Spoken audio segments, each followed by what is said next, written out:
Dear students and parents, welcome to Dr. TCS Career Guidance. Students and parents, ఇప్పటి వరకు చాలా NITs గురించి చెప్తూ వస్తున్నాను. సో ఈ ఎన్ఐటీస్ అనేవి మీకు JEE mains second session April అయిపోయిన తర్వాత మీకు వచ్చిన ర్యాంక్స్ ఆధారంగా మీకు ఏ కాలేజ్లో సీట్స్ వస్తాయి ఏంటి అనేది మీరు ముందుగానే రెడీ చేసుకోవాలని చెప్పేసి ఈ ఎన్ఐటీ సిరీస్ చేస్తున్నాను.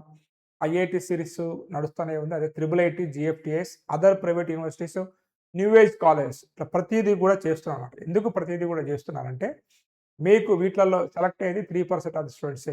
రిమైనింగ్ 97% ఆఫ్ ది స్టూడెంట్స్ అనేది వారు తగినట్టుగా వారు కాలేజ్ చూజ్ చేసుకోవాలనే ఉద్దేశంతో ఇవన్నీ చెప్తున్నాను. సో కాబట్టి ఈరోజు వచ్చేసి మనం ఎన్ఐటి నాగ్పూర్ గురించి డిస్కస్ చేస్తున్నాము. ఇప్పటి వరకు మనం తిరుచినాపల్లి, సూరత్కల్, రూర్కేలా, వరంగల్, క్యాలికట్ గురించి డిస్కస్ చేసాము. ఈ అన్ని ఎన్ఐటీస్ గురించి కూడా మన ఛానల్లో వీడియోస్ రాబోతూ ఉన్నాయి. కాబట్టి మీరందరూ కూడా ఇవన్నిటిని చూస్తారని, మీరు అన్నిటిని నోట్ చేసుకుంటారని కోరుకుంటూ, సో ఎన్ఐటి నాగ్పూర్ వచ్చేసి మనకి చూస్తే సెంటర్లో ఉందన్నమాట, ఇక్కడ మహారాష్ట్రలో ఉంది. అదేవిధంగా ఎన్ఐటి నాగ్పూర్లో ఉన్నటువంటి సో ఎన్ని బీటెక్ ప్రోగ్రామ్స్ ఉన్నాయి, ప్లేస్మెంట్ ఎంత, బ్రాంచ్ వైజ్ ఎంత, కాలేజ్ ఫీజు ఎంత, జోసా కౌన్సిలింగ్ కట్ ఆఫ్ ఎంత, ఎలిజిబిలిటీ ఏమైనా స్పెషల్గా ఉందా లేదా అనేటువంటి అన్ని విషయాలు కూడా ఇప్పుడు డిస్కస్ చేయబోతున్నాను.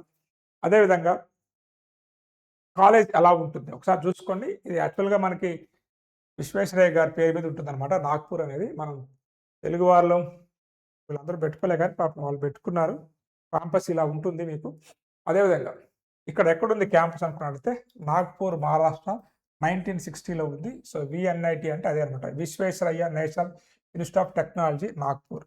ఎయిర్పోర్ట్ నుంచి మనకు 7.5 కిలోమీటర్స్ దూరంలో ఉంటుంది. రైల్వే స్టేషన్ నుంచి 7 కిలోమీటర్స్ దూరంలో ఉంటుంది. ఎన్ఆర్ఎఫ్ ర్యాంకింగ్ తీసుకున్నట్లయితే దీన్ని ఎక్కువగా పట్టించుకోకండి మీరు. 44-30 అని పెద్ద డిఫరెన్స్ ఏం కాదు, అడుగుతూ ఉంటారు కాబట్టి చెప్తా ఉన్నాను. అదేవిధంగా మీకు జోసా, సిశాబ్కి సంబంధించిన కౌన్సిలింగ్ గైడెన్స్ కావాలనుకున్నట్లయితే ఈ నెంబర్కి వాట్సాప్ పెడితే మీకు డీటెయిల్స్ వస్తాయి. అదేవిధంగా అదర్ ప్రైవేట్ డీమ్డ్ యూనివర్సిటీకి సంబంధించిన కౌన్సిలింగ్ గైడెన్స్ కూడా మీరు నా నుంచి తీసుకోవచ్చు. నెక్స్ట్ వచ్చేసి ఎవరైతే స్టూడెంట్స్ పేరెంట్స్కి ముఖ్యంగా లక్షల ఫీజు కడుతూ ఉంటారు, ఒక 2,500 రూపాయలు మీరు ఖర్చు పెట్టడం ఇబ్బంది అయినట్లయితే మీరు ఖర్చు పెట్టకండి. కాకపోతే ఎవరైతే పేరెంట్స్ ఈ మధ్య ఎగ్జామ్స్ రాపిస్తున్నారో వారి ఇటువంటి ఫీడ్బ్యాక్ అనేది చాలా హ్యాపీగా అనిపిస్తుంది నా మనసుకు అనమాట. ఎందుకంటే కొంతమంది పేరెంట్స్ ఎలా ఉంటారంటే పిల్లల్లో స్కిల్స్ లేకపోయినా వాళ్ళ మీద బటన్ పెడతా ఉంటారు. కొంతమంది పేరెంట్స్ ఎలా ఉంటారంటే పిల్లలకి స్కిల్స్ ఉన్నా కానీ వాళ్ళ మీద ప్రేమతోని ఎందుకు వీళ్ళ మీద ప్రెజర్ చేయడం అని చెప్పేసి వాళ్ళు చేస్తుంటారు. కానీ ఈ కాంపిటీషన్స్లో మనం చెక్ చేసుకోవాల్సిన అవసరం ఎంతైనా ఉంది. మన పిల్లలు అంత తీసుకుంటారా లేదా, లేదా వీళ్ళు ఎటువంటి స్కిల్స్ ఉన్నాయి. ఈ భూమి మీదకి మీరు వచ్చేటప్పుడు, మీరు పుట్టినప్పుడు ప్రతి పిల్లవాడు గొప్పవాడే, వీడు వేస్ట్ అనేది ఉండదన్నమాట. కాకపోతే వారికి ఎక్కడ స్కిల్స్ ఉన్నాయి, ఈ సమాజాన్ని చూసి స్కూల్కి వెళ్ళి కాలేజీకి వెళ్ళి వీరు ఎటువంటి స్కిల్స్ నేర్చుకున్నారు, ఈ క్లాస్లో ఏ సబ్జెక్టుల పట్ల వీళ్ళకి ఇంట్రెస్ట్ ఉంది. ఎందుకంటే 8 మల్టిపుల్ ఇంటెలిజెన్స్ ఉంటాయి అన్నమాట. ఆ 8 మల్టిపుల్ ఇంటెలిజెన్స్లో వారికి ఏది యాక్టివ్గా ఉంది, స్పోర్ట్స్ పర్సనా, లేకపోతే ఇతను బాగా మాట్లాడేటువంటి స్టూడెంటా, నేచర్కి కనెక్ట్ అవుతాడా, మ్యాథమెటిషియనా, ఇట్లా చాలా విషయాలు అనేవి ఇట్లా పిల్లలు ఆన్లైన్లో ఎగ్జామ్స్ రాసి వారి యొక్క స్కిల్స్ తెలుసుకొని ఈ రోజున వారి యొక్క కెరియర్ని చాలా చక్కగా డిజైన్ చేసుకోవడం జరిగింది. ఇది ప్రతి ఒక్క పేరెంట్ కూడా ఎంత చెప్పినా కానీ అర్థం కావట్లేదు. ఎంతసేపు ఒక మూస దూరంలోనే వీళ్ళు పోతూ ఉన్నారు తప్ప అర్థం కావట్లేదు అనమాట. కొంచెం అర్థం చేసుకోండి మీరు. ఎందుకంటే మీరు కట్టేటువంటి డబ్బు అనేది మీ కష్టాలిస్తాం, తక్కువ డబ్బు కాదు. లక్షలు ఫీజు కడుతున్నారు 10th క్లాస్ వరకు. ఇంటర్మీడియట్లో కూడా లక్షలు పెడుతున్నారు. పెట్టాలి, తప్పు లేదు. ఎందుకంటే మన ఇండియన్ పేరెంట్స్ ఎక్కువ కూడా పిల్లల మీద ఎక్కువ చదువు మీద చాలా ఇంపార్టెన్స్ ఇస్తారు కాబట్టి.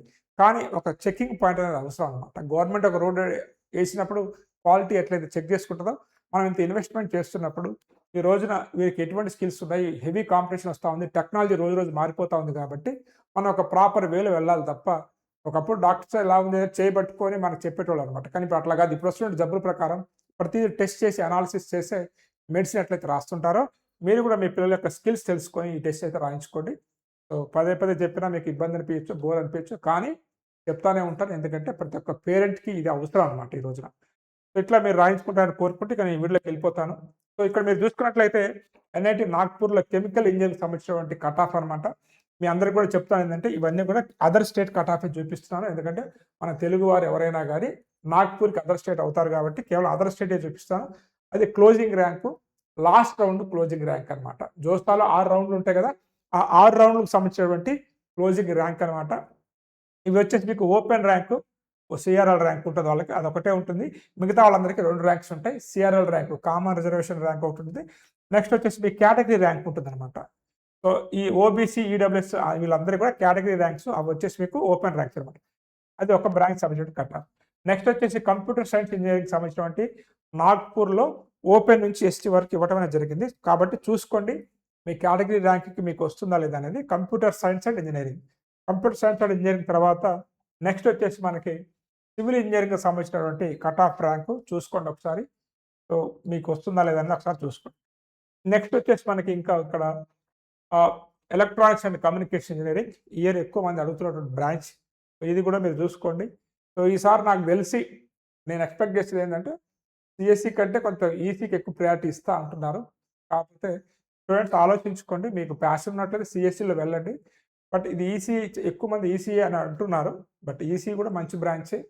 ఎందుకంటే రేపు ఫ్యూచర్ అనేది ఉండబోతా ఉంది ఈసీ ట్రిపుల్ఈకి. ఇప్పటి వరకు ఒక సిఎస్సికి ఇంపార్టెన్స్ ఇచ్చాము. అది మారుతా ఉందన్నమాట. కాబట్టి ఇది ర్యాంక్స్ అనేవి చేంజ్ అయ్యే ఛాన్సెస్ కనపడుతున్నాయి.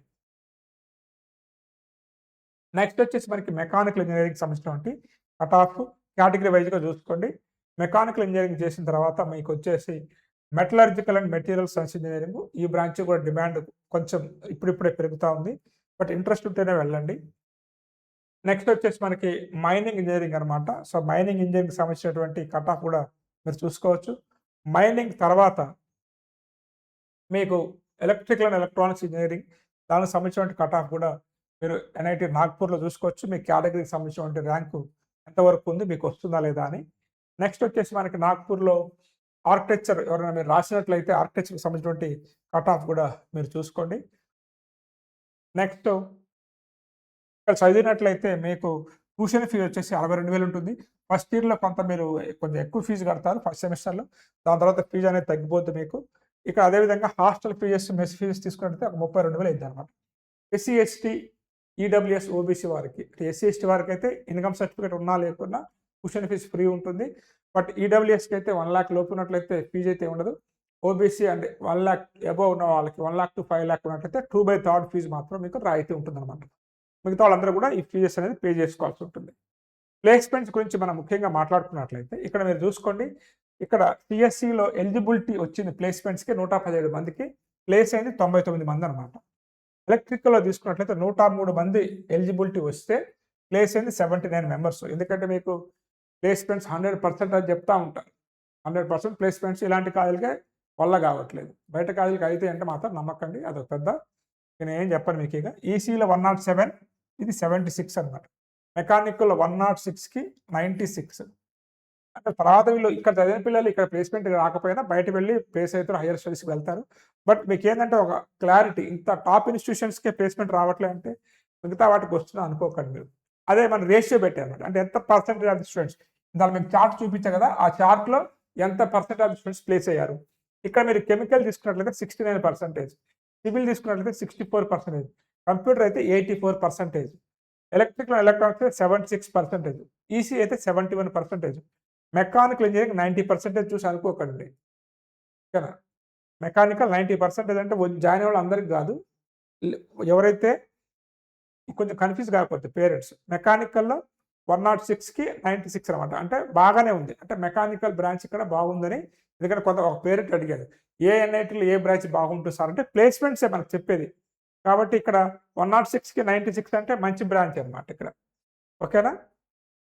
కాబట్టి ఇట్లా చూసుకోండి, మీరు నోట్ చేసుకోండి. కొంత మనకి ఇంట్రెస్ట్ ఉన్న బ్రాంచ్ కోసం మనం వెళ్తున్నప్పుడు ఇక్కడ మనకి ఓవరాల్గా 76% ఉంది. చూడండి, ఓవరాల్గా 76%. ఎన్ఐటి నాగ్పూర్కే 76% వస్తుందంటే ఇక ఏం చెప్తాంలేండి. ఇక మనకు ప్రైవేట్ కాలేజీల గురించి, యూనివర్సిటీల గురించి గుర్తుపెట్టుకోండి. ఓకేనా? Next medium package, average package చూడకండి, మీడియం ప్యాకేజ్ చూపిస్తాను. ఇక్కడ 987 ఇట్లా ఉందన్నమాట మీకు ప్యాకేజ్ అనేది. ఎలక్ట్రానిక్స్లో 11 ఉంది, ఎలక్ట్రికల్లో 10 ఉంది, కంప్యూటర్స్లో 12 ఉందన్నమాట. మిగతా బ్రాంచెస్ కూడా పర్లేదు, డీసెంట్గానే ఉంది మీడియం ప్యాకేజ్. ఇక హైయెస్ట్ ప్యాకేజ్ తక్కువ మందికి ఉంటుంది. ఇది స్టూడెంట్ టాలెంట్ అనమాట. ఇది 64 lakhs కంప్యూటర్ సైన్స్లో ఉంది, ఎలక్ట్రికల్లో మీకు 31 lakhs ఉంది, ఎలక్ట్రానిక్స్ చూడండి 64 lakhs. సో పాప ఆ బాబుకి సిఎస్సి రాక ఈసీ తీసుకుని ఉండొచ్చు, కానీ చూడండి నెక్స్ట్ కొట్టేశాడు. బాబా పాప ఎవరై ఉండొచ్చు. మెకానికల్ మెటలర్జికల్ కూడా హైయెస్ట్ ప్యాకేజ్ చూసుకోండి. కెమికల్లో 31 lakhs చూసుకోండి, సివిల్లో 18 lakhs అనమాట. కాబట్టి ఇటువంటి కాలేజ్లో ఒక బ్రాంచ్కి అని కాదు, ఏ బ్రాంచ్ చదివినా మీరు బాగా చదివితే బాగానే ఉంటుంది. ఈ అన్ని కంపెనీస్ అండి ఎన్ఐటి నాగ్పూర్కి వచ్చినటువంటి ప్రీవియస్ కంపెనీస్ అనమాట ఇవన్నీ కూడా. ప్రీవియస్ రిక్రూటర్స్ వీళ్ళందరూ కూడా. ఓకేనా? సో, ఇక్కడ మరి ఎన్ఐటి నాగ్పూర్‌లో ఓపెన్ కేటగరీ చెప్తున్నాను మీకు. ఓపెన్ కేటగరీకి సంబంధించి సిఎస్సి, ఈసీఈ, ట్రిపుల్ ఈ కావాలనుకున్నట్లయితే ఈ రేంజ్‌లో ఉండాలి మీ ర్యాంకు. Other state rank. ఒకవేళ మన తెలుగు వాళ్ళు ఎవరైనా నాగ్పూర్‌కి హోమ్ స్టేట్ అయితే చూసుకోండి. ఇది హోమ్ స్టేట్ ర్యాంకు. మార్క్స్ కూడా చూసుకున్నా. అదర్ స్టేట్ అయితే ఇక్కడ సిఎస్సికి 206కి వచ్చింది. ఈసీకి 195, ట్రిపుల్ ఈకి 193, లాస్ట్ బ్రాంచ్‌కి 146 అనమాట. ఇది చూడండి 45,731 last branch engineering branch. Mining అనమాట. 45,000 వచ్చిన ఓపెన్ కేటగిరీలో ఇక్కడ సీట్ వచ్చింది. ఇది మనకి సిఎస్సి, ఈసీ, ట్రిపుల్ సంబంధించిన కట్ ఆఫ్. అదేవిధంగా సరే ఇంత కష్టపడి వీడియో చేస్తున్నాము. మీకు నచ్చినట్లయితే కనీసం ఒక లైక్, సబ్స్క్రైబ్, ఒక కామెంట్ చేసుకోండి.